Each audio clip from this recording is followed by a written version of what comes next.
Abused by his stepfather, 20 years later, the boy returns for revenge. Hello, everyone. Enjoy these relaxing moments while you watch. Thomas clenched his hands tightly around his old wolf sweater as he surveyed his new home.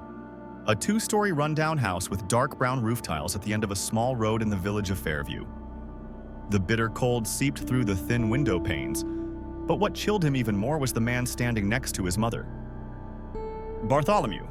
Thomas, come say hello to your stepfather. Helen gently nudged him forward. The 10-year-old boy stood frozen, experiencing an odd shiver as Bartholomew's gaze met his. The man's black eyes seemed to hold him in place. He smiled, but it was not a warm or sincere smile. Something felt off. Hello, stepfather. Thomas's voice was so small it nearly vanished into the air. Bartholomew stepped closer, placing his large hand on the boy's shoulder, giving a slight squeeze that made him stiffen. Good boy. We're going to be a happy family, aren't we, Helen? His mother beamed. Of course we are. Thomas, you need to try to be friendly with your stepfather. Thomas nodded, though inside, he felt an overwhelming urge to protest. Dinner passed in a suffocating silence. His mother talked extensively about work and upcoming plans, but Bartholomew was not paying attention. He was watching Thomas as the boy slowly lifted his spoonful of soup to his lips, his deeply set eyes seeming to consume him. Thomas lowered his head, fixated on his plate. What did you do at school today? Bartholomew suddenly asked, causing the boy to freeze. He didn't want to answer, yet he knew the man was expecting a response. I studied math, Thomas replied. Bartholomew smirked and unexpectedly reached out, running his fingers through Thomas's hair. Your hair is so soft, he murmured. Thomas felt a surge of discomfort. He recoiled instinctively. What's wrong? Bartholomew chuckled. I'm just showing affection. Helen, stop. Thomas, don't be rude.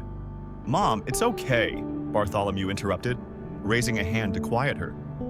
Thomas just isn't used to having a father yet. Thomas wanted to scream that wasn't the case, but as he looked into his mother's trusting eyes, he realized he couldn't voice his thoughts. That night, sleep eluded Thomas. His new room felt empty, the curtains billowing in the cold breeze, but it wasn't the darkness that terrified him, it was the sensation of being watched.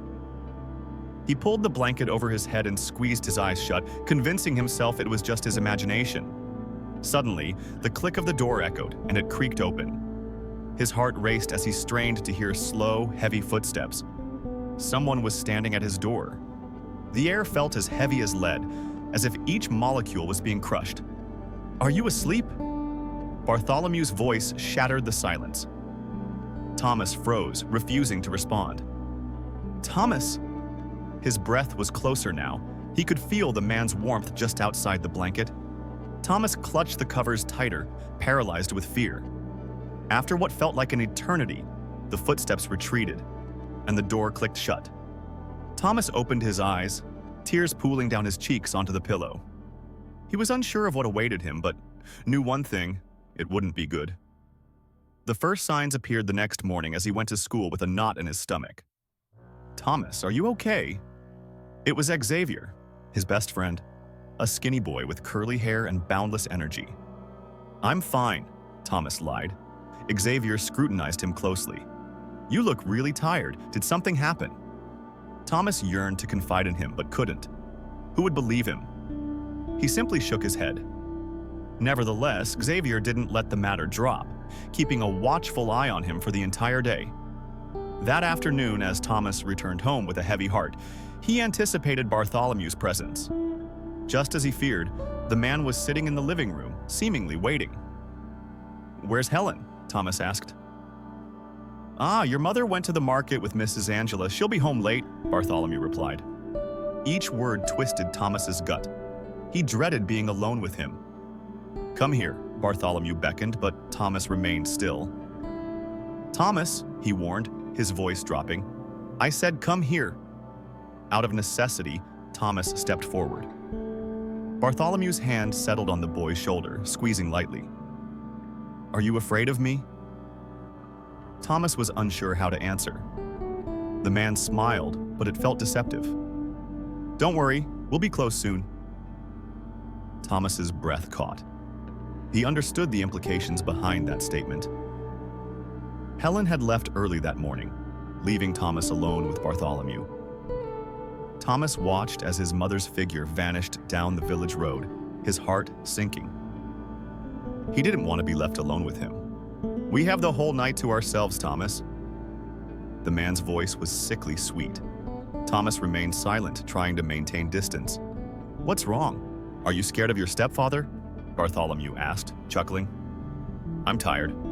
I want to go to bed early," Thomas replied. Bartholomew nodded slowly, his gaze never leaving the boy. "Then go ahead, but tonight you should sleep in my room." Thomas's heart plummeted into despair. "No, I like sleeping alone," he insisted, shaking his head and stepping back. Bartholomew stood up and walked toward him slowly.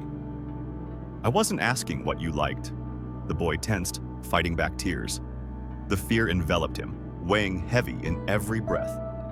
Darkness engulfed the room as Thomas lay rigidly on the bed, his pulse echoing in the chilly silence. Bartholomew lay beside him, too close. His breath grazed Thomas's neck.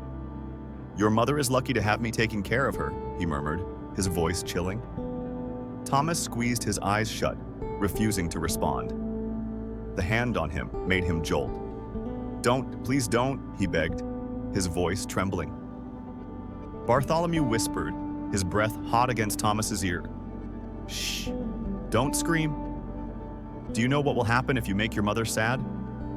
Thomas held his breath, his body stiff. Bartholomew tightened his grip on the boy's hand, and his breathing grew heavier. Thomas felt nauseated with dread.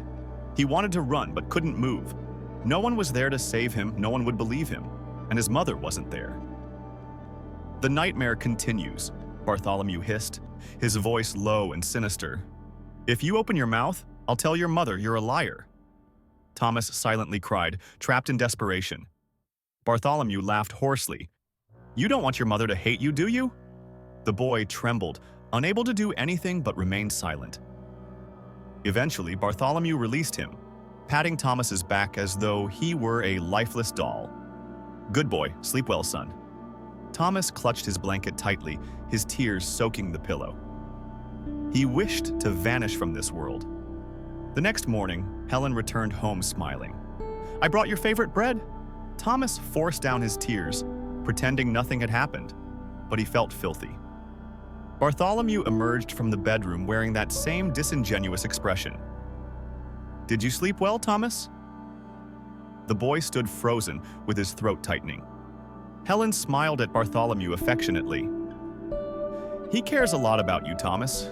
Don't be so distant."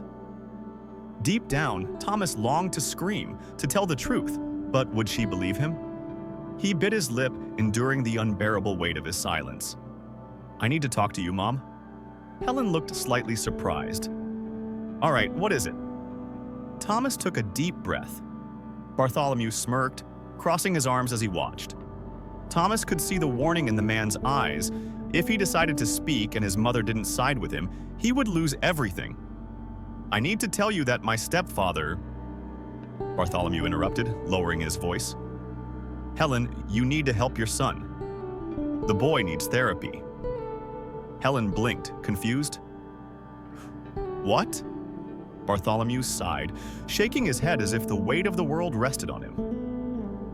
"I realized something last night. Thomas seems unwell. He has strange fantasies." "No!"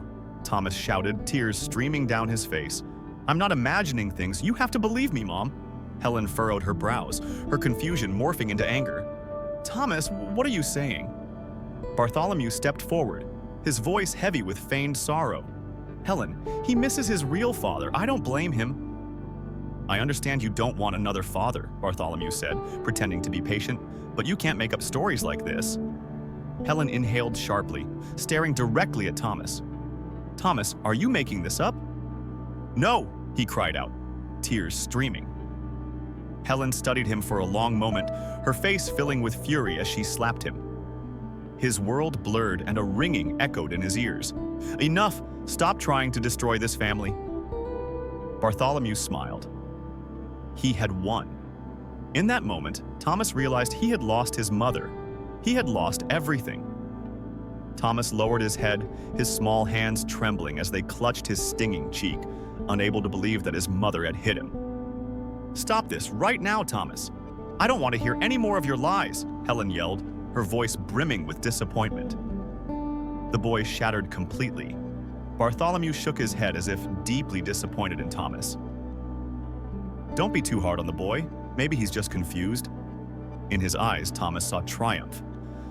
I'm not lying," he whispered, tears falling. But Helen didn't hear him. She had been entirely manipulated. "You're such a bad child, Thomas. I've been trying to build a new family for us, but what about you? All you do is resist. All you do is destroy. It's not me. I didn't do anything wrong. I just want you to believe me," Thomas shouted, desperation weighing heavily in his chest. Bartholomew observed with amusement as his mother scolded him. "Enough!" Helen shook her head furiously, unable to even look at him. "I don't want to hear anymore. Go to your room." Thomas couldn't believe his ears. His mother didn't believe him. No one did. He swallowed hard, slowly ascending the stairs as though each step led him deeper into a prison with no way out. When the door clicked shut behind him, he collapsed onto his bed, hugging his knees and stifling his sobs. His mother had abandoned him. He felt completely alone. Bartholomew was winning. Thomas felt dirty and afraid, as if he would never touch the light again. Yet he couldn't give up.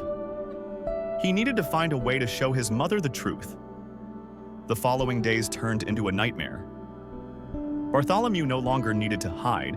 He openly tormented Thomas both physically and mentally. "You think your mother will protect you?" he sneered, shoving Thomas against the wall. "You're just a useless little brat." Thomas didn't fight back. He was too worn out. But the physical agony was nothing compared to the anguish in his heart. His mother still loved Bartholomew. She still trusted him, leaving Thomas completely alone. The signs of abuse began to appear on his body, with bruises on his arms and legs and scratches on his back from being pushed down. But he kept quiet, believing that if his mother didn't trust him, who else would? Xavier started to notice. "That bruise wasn't there yesterday. Did you fall?" Thomas tried to muster a weak smile, but it was twisted. "Yeah, I fell." Xavier didn't believe him, but didn't press for more details, and Thomas dared to say nothing more, knowing the consequences would be worse if he did. Bartholomew controlled him through fear. He didn't need to hit him hard. Just a look, a whisper of a threat, and Thomas would freeze. "You want your mother to hate you forever?" Thomas clenched his fists, fighting back the trembles. "No." "Then be a good boy." Bartholomew manipulated him through isolation. "You don't need friends," he insisted, forcing Thomas to stay indoors and forbidding him from playing with Xavier anymore.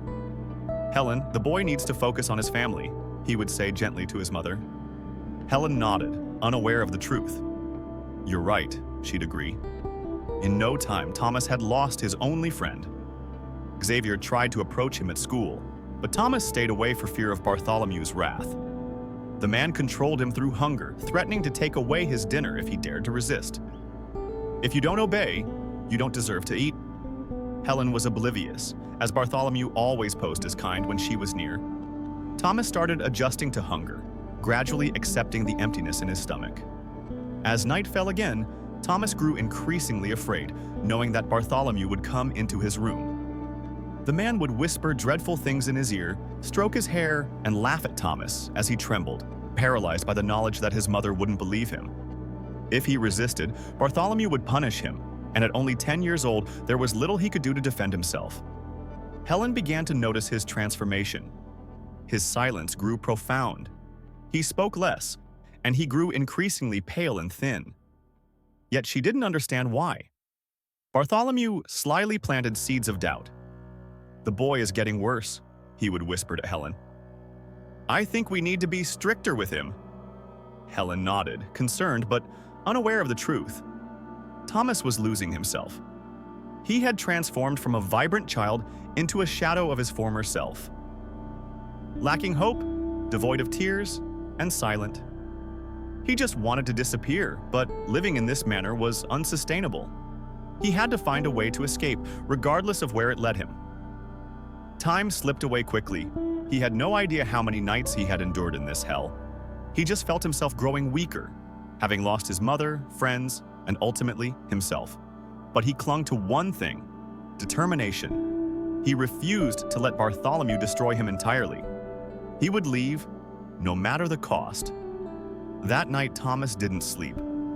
He listened to the rhythmic breathing of his mother in the next room, the wind whispering through the windows and the creaking of the house. He listened to his heartbeat hammering in his chest, aware that any moment Bartholomew could enter his room. Yet this time, he wouldn't be there to welcome him. Around 1 a.m., Thomas quietly lifted his blanket and stepped barefoot onto the freezing wooden floor. He took nothing with him: no clothes, no food, no money. It was just him. He opened the window inch by inch, careful not to make a sound. Outside, the night rested in darkness, the streets empty under the dim moonlight. His heart raced as he took a moment to swallow hard. If caught, Bartholomew would punish him in ways he couldn't imagine. Yet, he had no choice. For the first time in his life, he leaped into the unknown. The night air was freezing against his skin, but he ran and didn't look back. The narrow alleys of Fairview lay silent, except for the distant glow of streetlights. Each step was a moment of hope. Each breath, a silent prayer. Please don't let him catch me. But where could he go? Only 10 years old, he had no one to turn to. Xavier? No, if he went there, Bartholomew would find him in no time. The police? Who would believe him? With a single direction, he chose to go as far away from Fairview as possible. He had to keep running. Thomas walked through the night without stopping, even as his legs ached and my chest burned from exhaustion. Fear propelled him forward. He couldn't dare to look back, fearing he might glimpse Bartholomew's sickening smile right behind him. He wasn't ready for that. By dawn, he had left the village behind. He was hungry, fatigued, and cold, but he was alive. He was free. But this freedom came with a heavy price. Thomas quickly realized that the harsh world outside was unkind to a homeless child. Strangers passed him by without a second glance. He walked past a bakery, his stomach twisting with hunger at the scent of freshly baked bread that was sweet yet cruel, but he couldn't enter. He had no money, no means. When begging for help, Thomas approached an older woman, his eyes brimming with desperate hope. "Ma'am, can you help me?" The woman looked him over with suspicion. "Where did you come from?" "Why are you wandering the streets?" I got lost," Thomas fibbed. The woman frowned. "Where are your parents?" Thomas swallowed hard, uncertain how to respond. I don't have parents." The woman's face twisted in discomfort as she took a step back. "Go away. I don't want anything to do with a runaway brat." Thomas froze, a bitter sensation rising within. The world offered him no assistance. They viewed him as a worthless child. He found himself rejected wherever he turned. When he sat by the roadside, people regarded him like a beggar. When he asked for food, they shook their heads and moved on. No one cared for him. He was only 10, yet he understood. He was utterly alone. Thomas knew he couldn't survive forever like this. He had to discover a way to keep him alive. He couldn't return home. He also had nowhere else to go. Hatred filled him. Hatred toward Bartholomew, the man who had vandalized his life. Hatred towards his mother, who had turned her back on him. Hatred for a world that didn't care whether he lived or died. From an innocent child, Thomas had morphed into an abandoned one, and in his heart, he saw a world that had never truly cared for him. Unsure of how long he wandered, Thomas felt exhausted, hungry, and cold. The sun was high, offering no warmth.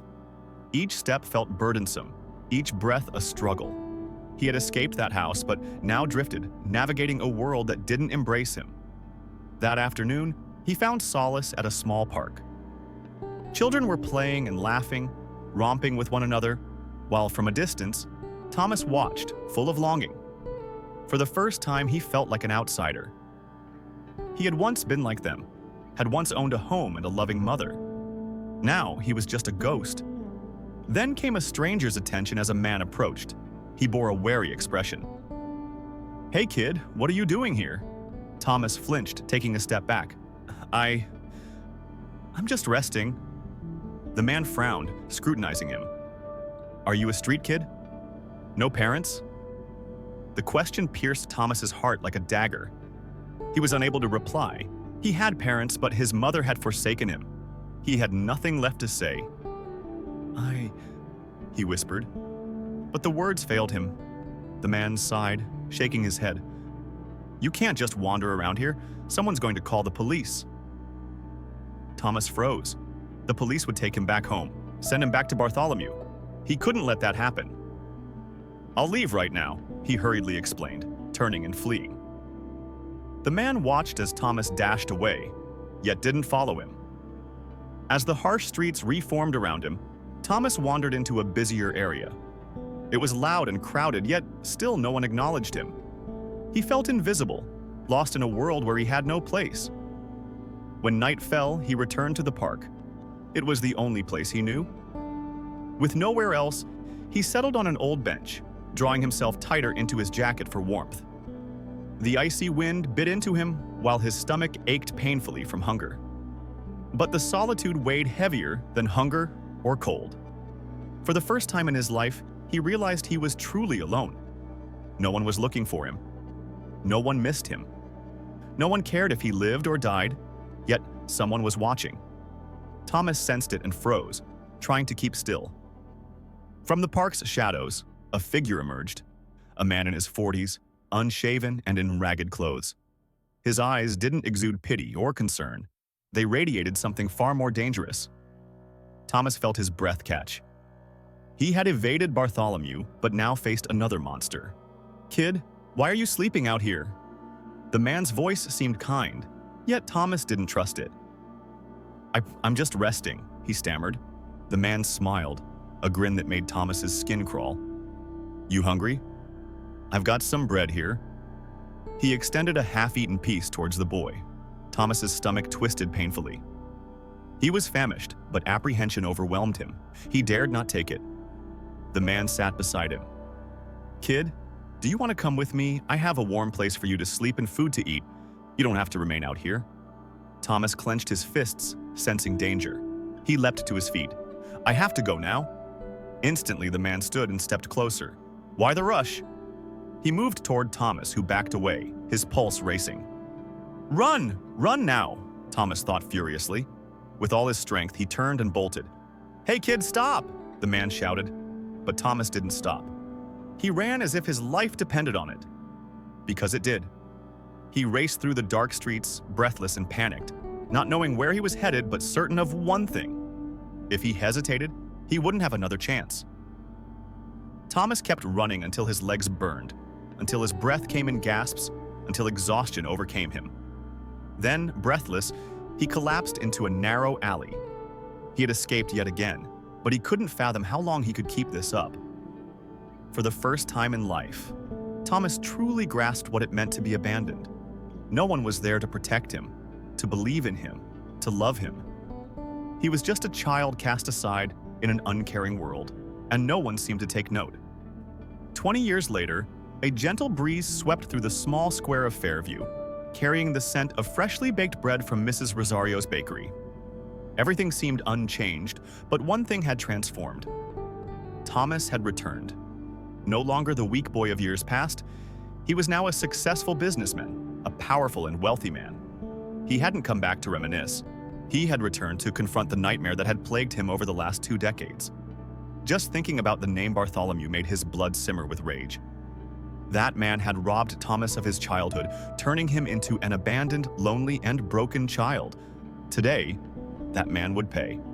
As Thomas walked through the narrow street, he took in his surroundings. The old cafe still stood, albeit under new ownership. The church on the hill remained tall, its bells echoing through the village. He wondered if anyone would recognize him, but to them, he was merely a stranger, a sophisticated and strong man. No one remembered the boy who had wandered the streets with pain in his eyes. No one recalled the child whom the world had forsaken. Only he remembered, and today, he was determined to make them remember. What had become of Bartholomew? Before returning, Thomas had collected all the information he needed. The man was old now, weak and poor, Time had wearied him, but his arrogance remained intact. He believed himself to be deserving of respect. He had no notion that a nightmare awaited him. Thomas halted in front of the dilapidated house. So this was where Bartholomew resided now. The brick walls were faded, the roof patched, and the windows dirty, with tattered curtains collecting dust inside. Thomas smirked. Bartholomew had once thought he owned everything, but now he had nothing. Soon, he would lose even his dignity. The door creaked, and Bartholomew appeared, looking older, thinner, and frailer, with a deeply wrinkled face. Yet the glimmer of arrogance still danced in his eyes. He assessed Thomas from head to toe, confused and suspicious as to why this stranger stood at his door. "Who the hell do you think you are?" Bartholomew's gruff voice broke the silence, filled with indignation. Thomas remained silent, taking a moment to relish this interaction. He wanted Bartholomew to look closely, to sense the fear creeping in. Then he smiled. "It's been a long time, Bartholomew." The man froze, analyzing Thomas with furrowed brows until he finally recognized him. "No, it can't be," Bartholomew muttered, his voice trembling. Thomas stepped forward, challenging him. "You didn't think I'd come back?" His smile was anything but warm.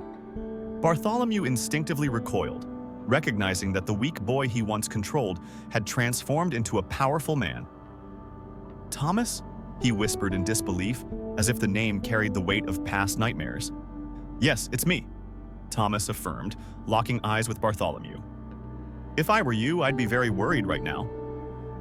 Bartholomew swallowed hard, feeling suffocated but attempting to regain his composure. "Ha! I'm not afraid of some brat. You think coming back means you can do something?" Thomas emitted a cold, mirthless laugh. Bartholomew still didn't understand the situation. "You still think you're in control, Bartholomew," Thomas remarked slowly. Bartholomew didn't reply, yet his fists clenched, growing anxious. "Do you know what I've done?" Bartholomew's eyes widened, filled with dread. He sensed a betrayal coming. "I've spoken to a lot of people in this village," Thomas declared, smirking. "Do you remember those who once doubted you?" Bartholomew stiffened, sensing an impending doom. "Those who heard the screams from inside the house," said Thomas, his words like daggers. Bartholomew's breathing grew erratic. He knew what was coming, but it was too late. Thomas tilted his head slightly, his voice calm yet chilling.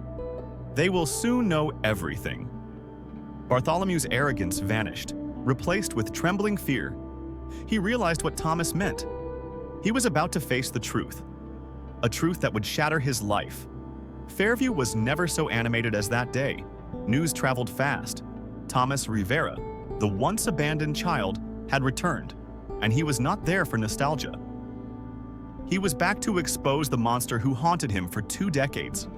Bartholomew was trembling, fearful to venture outside. Through his small window, he observed the increasing crowd in the village square. Familiar faces he had seen daily, people who had remained silent while a child suffered. Now they were there to learn the truth. Thomas stood proudly in the center of the crowd, his gaze steady and unwavering. He had waited his entire life for this moment. An elder approached him. It was Matthew, owner of the village tavern. "Thomas, is it really you?" Thomas nodded. Matthew frowned, puzzled. "Why have you come back?" "To reveal what truly occurred in that house." As murmurs rippled through the gathering, the crowd began exchanging worried glances. Once they had suspected. They had heard quiet cries in the night. They had seen young Thomas's empty eyes but had done nothing.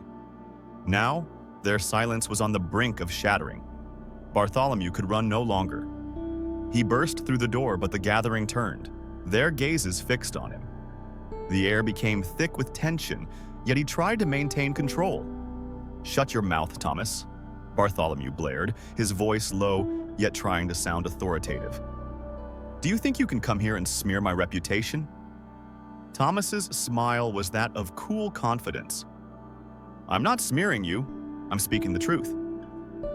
Bartholomew clenched his fists, still attempting to intimidate. However, he was mistaken. "You have no proof," he sneered. With calm assurance, Thomas revealed a stack of documents. "You think so?" He raised the papers for the crowd to see. Old medical reports, examination documents, concrete evidence of the injuries inflicted upon a 10-year-old boy. The village fell silent as the weight of truth sank in.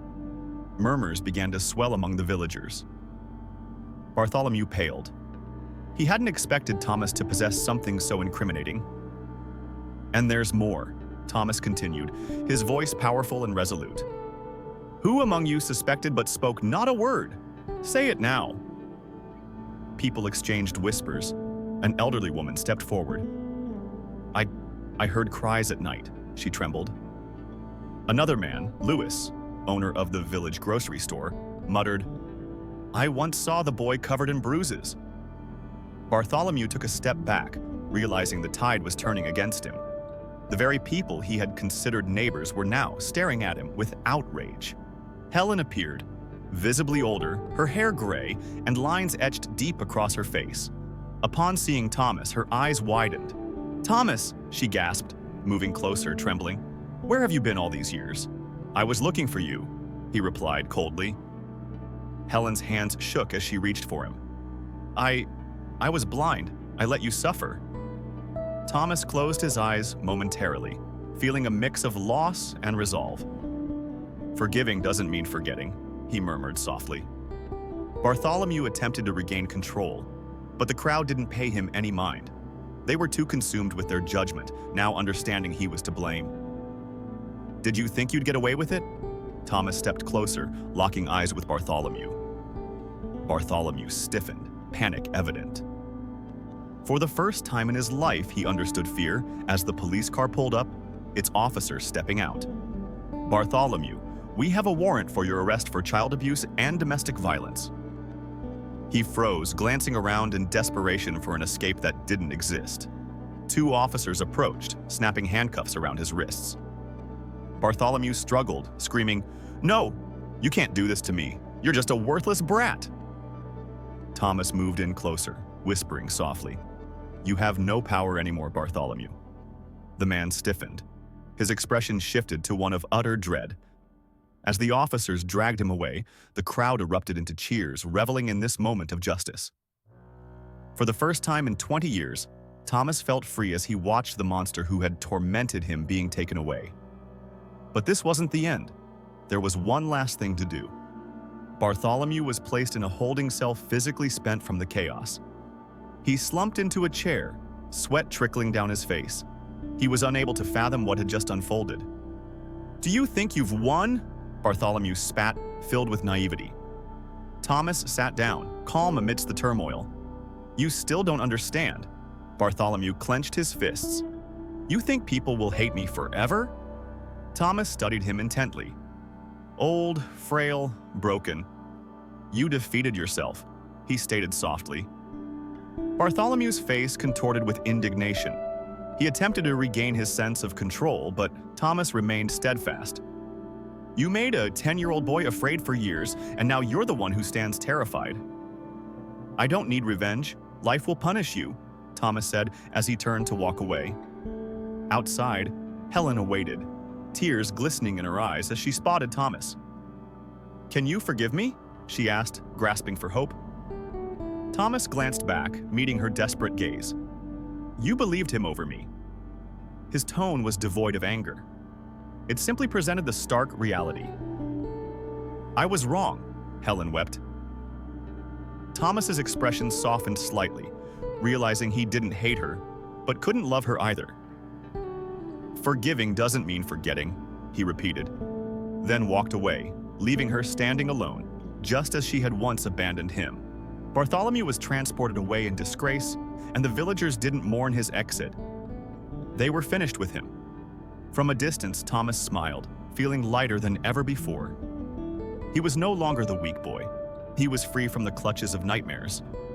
The past was over. Thomas left Fairview with no glance backward, dragging only the future along with him. Today, the sky was brighter than ever. The moral of Thomas's story? Justice may come late, but it never disappears. Despite enduring injustice, pain, and abandonment, Thomas refused to let his past define him. He rose above it, wielding his strength and success to reclaim justice. Evil will always pay the price, and the silence of bystanders may enable cruelty, but the truth eventually comes to light. And most crucially, forgiveness doesn't equate to forgetting. It means letting go, allowing oneself to move forward. If you enjoyed this story, we invite you to give it a like and subscribe to our channel. Your support encourages us to continue sharing heartwarming stories almost daily. We greatly appreciate your support. See you soon.